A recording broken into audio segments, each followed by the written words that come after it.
dengan kolom pertama, dengan kolom kedua, dia semua berada pada baris pertama. Yang baris kedua, tapi kolomnya, ya. Nah, ini bukan Markov-nya. Ya, ini kalkulatornya. Tapi teorinya bukan di sini. Baris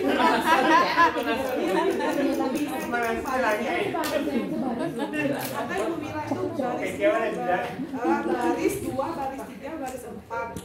Sedangkan kita kan harus barisnya 1. Iya, yang kolom kedua baru Aslinya sama kan ya?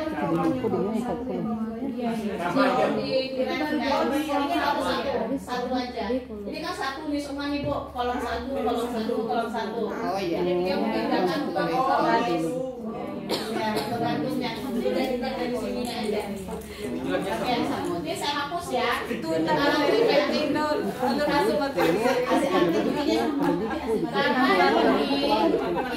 adalah kalkulator, bukan alat. Ya, ini adalah kita menentukan market share-nya. Iya, itu pengen Ya, ini masih apa? Ini alat kalkulatornya aja. Tapi bukan di situ. Kok nggak bisa ya? Atau kabelnya kali ya? Nah,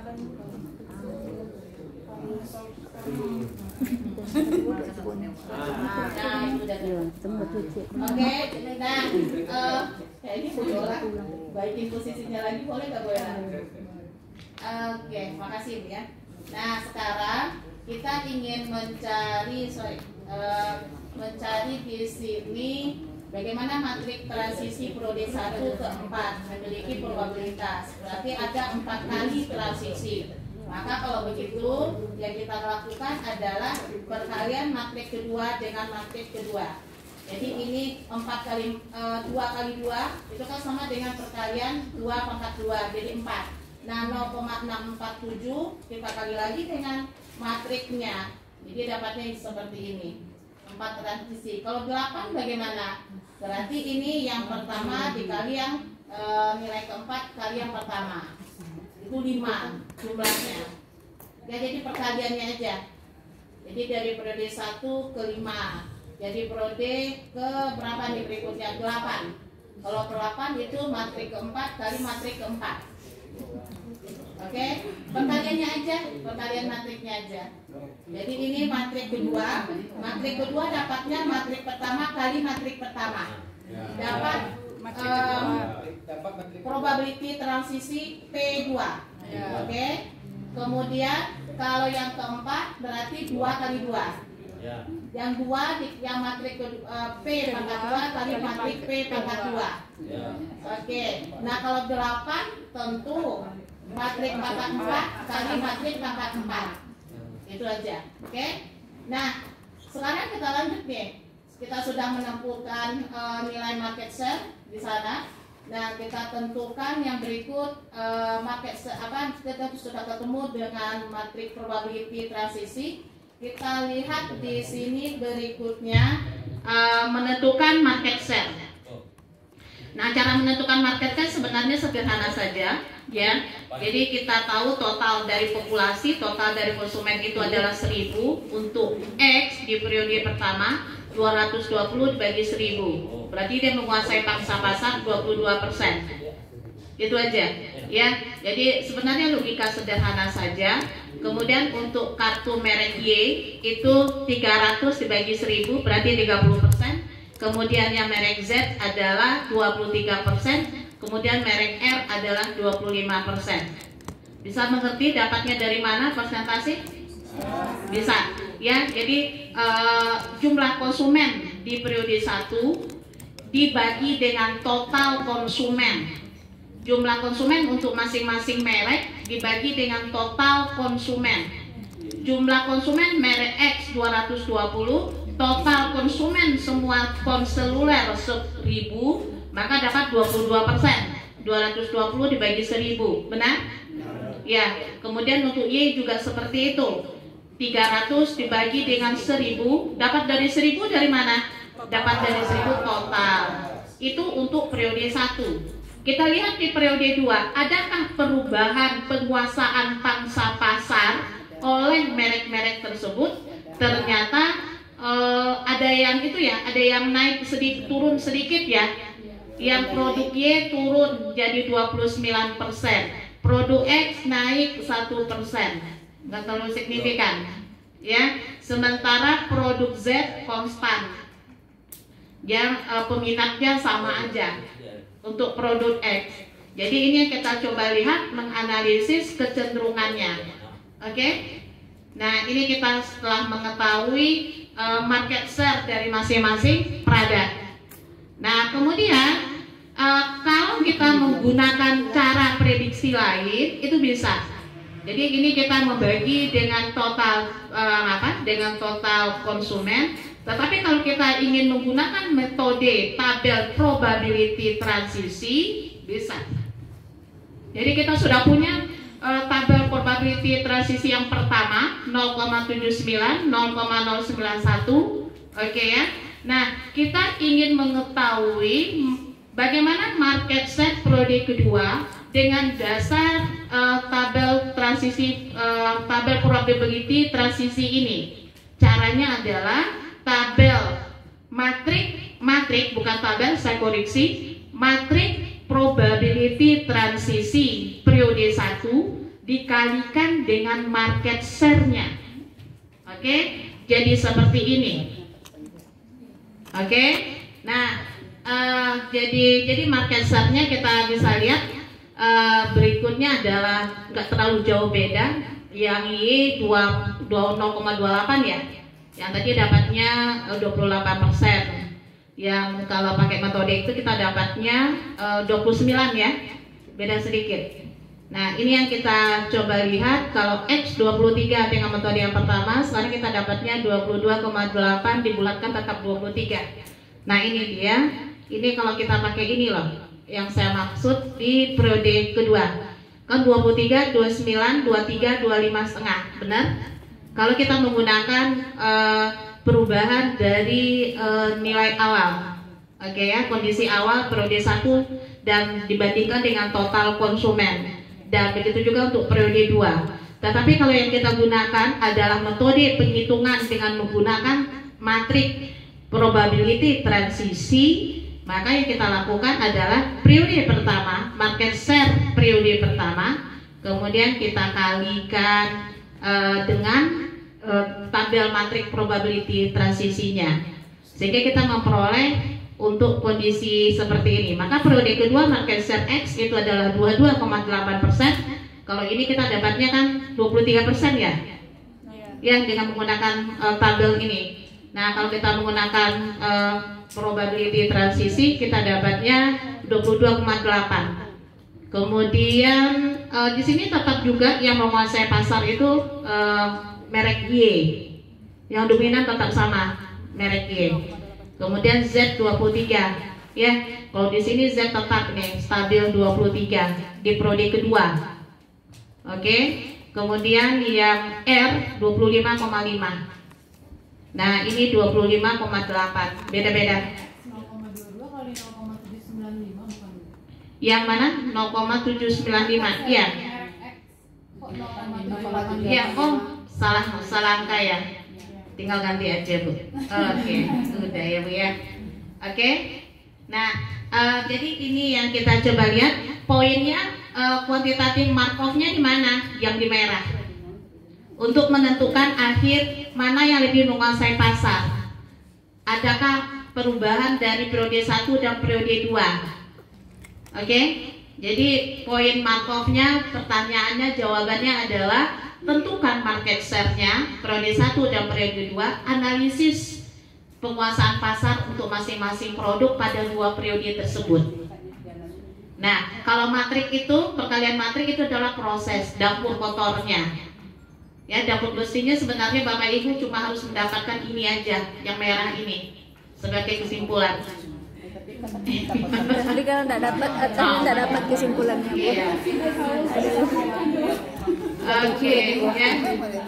Nah, beda-beda sedikit. Oke ya. Jadi itu yang kita bisa lakukan. Dan poinnya di akhir untuk markup adalah jawabannya selesai sampai di sini. Kemudian jawabannya yang berikutnya adalah menentukan tabel matrik probabilis ini ya, yang ini. Supaya Bapak Ibu bisa menentukan ini matrik ini. Oke ya. Jadi dapatkan hasil ini, kemudian ini untuk prediksi aja ini. Yang ke depan bagaimana probability-nya, nilainya. Nah, ini ketika nilainya sudah relatif stabil, kita sudah bisa mengatakan dia steady state.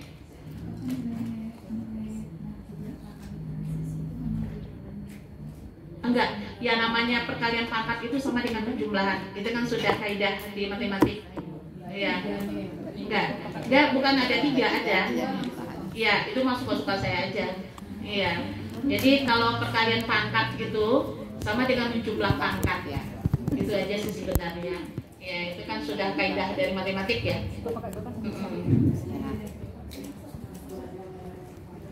Makan 2 ya, 2 kali ya. Iya. Enggak, kalau itu kan lebih enak tuh daripada nyambung lagi nanti. Oke ya Bapak Ibu ya, bisa ya. Saya kirim bahannya sekarang ke grup ya. Ya Bu. Oke. Dan yang ditampilkan di dalam sebuah perusahaan produksi, sektor produksi, tetapi juga bisa sektor jasa, tetapi juga oleh badan pemerintahan yang handle logistik juga bisa ya. Jadi ada bagian logistik kan juga ada bagian umum biasa ya. Nah ini bagian perencanaan. Nah ini bisa kita lihat di sini karena setiap langkah yang dilakukan itu adalah biaya. Nah kita bicara di sini alasan perusahaan melakukan persediaan karena adanya unsur ketidakpastian permintaan. Jadi kalau perusahaan itu adalah perusahaan sektor produksi, kadang-kadang ada permintaan mendadak ya. Permintaan mendadak jumlahnya besar. Kalau tidak ada persediaan, itu kan menambah biaya membeli dalam jumlah sedikit. Menambah membeli itu adalah cost. Kemudian saatnya ada event-event ya. Kalau struktur organisasi pemerintahan. Kemudian adanya unsur ketidakpastian dari supplier. Kadang-kadang supplier itu bisa jadi dia udah nggak standby lagi produknya itu tersebut. Dia perlu waktu juga untuk menyediakan jumlah besar yang kita butuhkan. Dan tentu saja unsur ketidakpastian tengah waktu pemesanan. Kadang-kadang kita pesan tidak bisa serta-merta disediakan. Oke ya, suppliernya juga tidak konsisten kadang-kadang. Nah, tujuan dilakukan persediaan adalah memberikan layanan terbaik bagi pelanggan supaya nggak delay itu. Karena anytime kita punya persediaan, kita bisa memenuhi kebutuhan konsumen. Oke. Kemudian semua proses produksi yang membutuhkan barang tersebut, bahan baku tersebut ada. Jadi tidak mengganggu proses apa yang terjadi di perusahaan, organisasi atau kantor kita.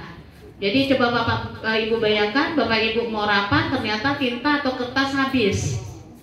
Nah, bisa jadi poinnya. Apalagi kalau Bapak Ibu bekerja di bidang percetakan misalkan. Nah, itu kan urgent sekali. Kemudian memperlancar proses produksi sudah pasti. Kemudian mengantisipasi kemungkinan terjadinya stock out. Jadi barang produksi kita kosong karena kita nggak punya bahan baku. Nah, ketika Bapak Ibu tidak bisa melengkapi mencukupi kebutuhan dari partner bisnis atau konsumen, sebenarnya mereka membutuhkan itu juga untuk mempertahankan langganannya, maka dia bisa pindah ke lain hati. Sedangkan untuk mendapatkan satu konsumen itu aja kita perlu perjuangan rekan bisnis. Tetapi kalau dia sudah nyaman dengan yang lain, dia sudah selingkuh dari perusahaan Bapak Ibu, susah untuk menarik kembali.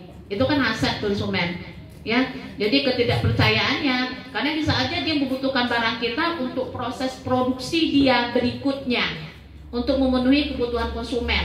Nah, kalau kita terganggu pemenuhan kebutuhan konsumen tersebut, ya berantai juga efeknya ke dia. Nah, itu yang tidak perlu terjadi seharusnya kalau kita punya manajemen persediaan yang baik. Kemudian menghadapi fluktuasi harga, karena harga cenderung berubah, ya. Jadi kita perlu mengantisipasi. Bukankah anggaran itu dibuat di awal tahun biasanya untuk 1 tahun? Jadi kita sudah planning itu untuk kebutuhan setahun. Jadi nggak ujuk-ujuk apa ya? Tiba-tiba, ya tidak tiba-tiba kita melakukan pembelian ketika ada orderan. Tapi untuk skala perusahaan kecil itu biasa. Mereka nggak mau berisiko untuk melakukan penyimpanan persediaan. Tapi kalau untuk perusahaan besar itu inefisiensi. Karena membeli dalam partai besar itu seterusnya akan mengurangi harga, ya. Nah, menghasilkan keputusan yang efektif tujuannya. Jadi menghasilkan keputusan tingkat persediaan yang efektif, menyeimbangkan persediaan dengan biaya yang dikeluarkan. Jadi lebih efisien, kita bisa memprediksi perubahan harga, kita juga bisa menjamin kontinuitas, itu jauh lebih penting ya daripada kita hanya memikirkan tersimpan duit karena persediaan yang banyak. Kemudian resiko kehilangan pelanggan ya. Karena kita sudah meraih pelanggan itu dengan promosi.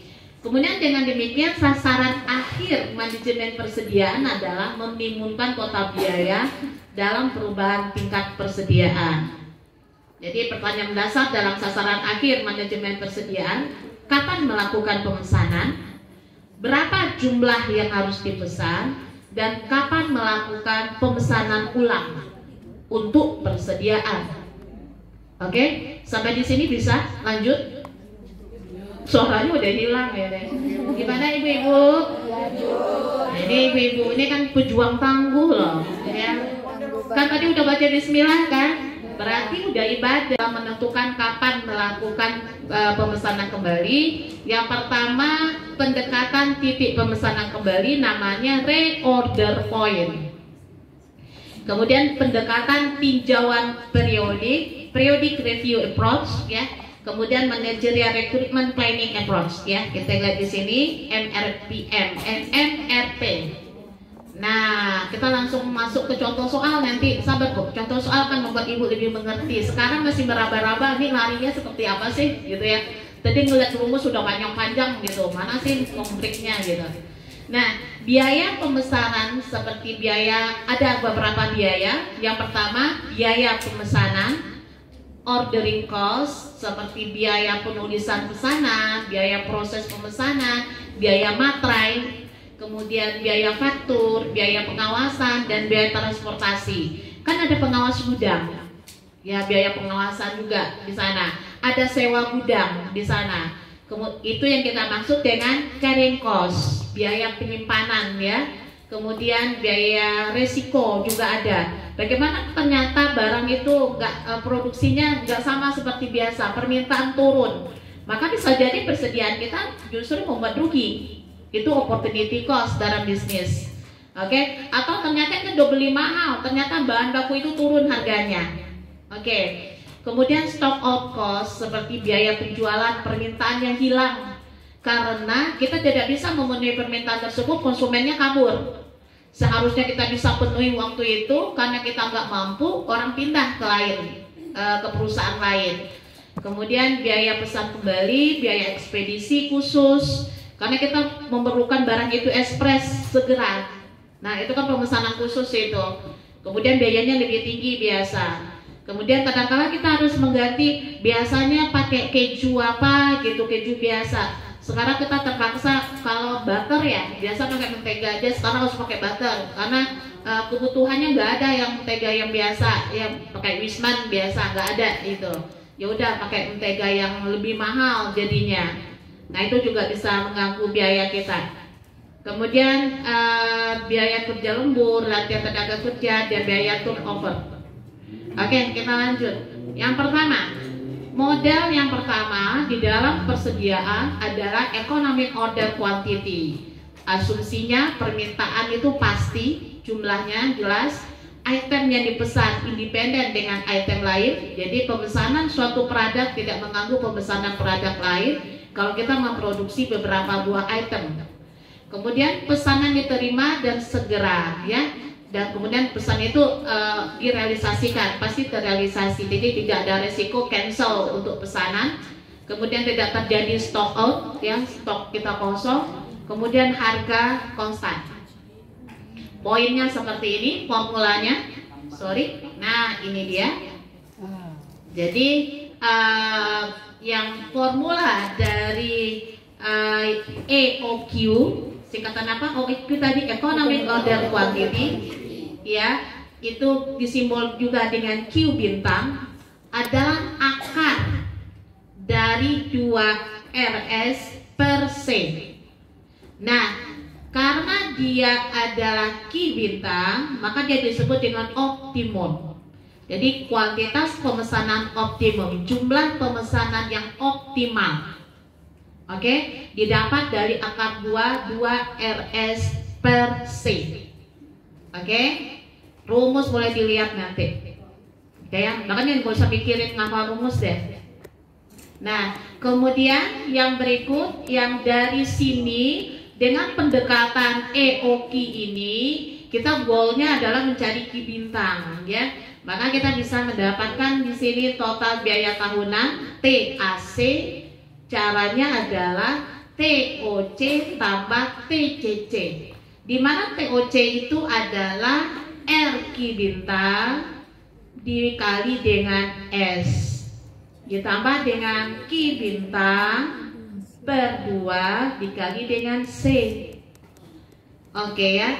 R itu apa? Jumlah permintaan dalam satu periode. C itu biaya simpan, S itu biaya setiap kali pesan, Q kuantitas pemesanan, Q bintang adalah total biaya persediaan minimum yang optimal, ya.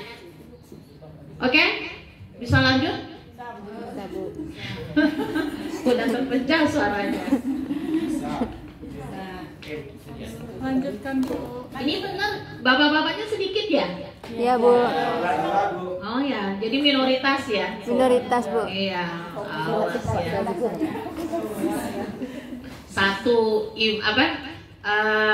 Satu bapak-bapak aja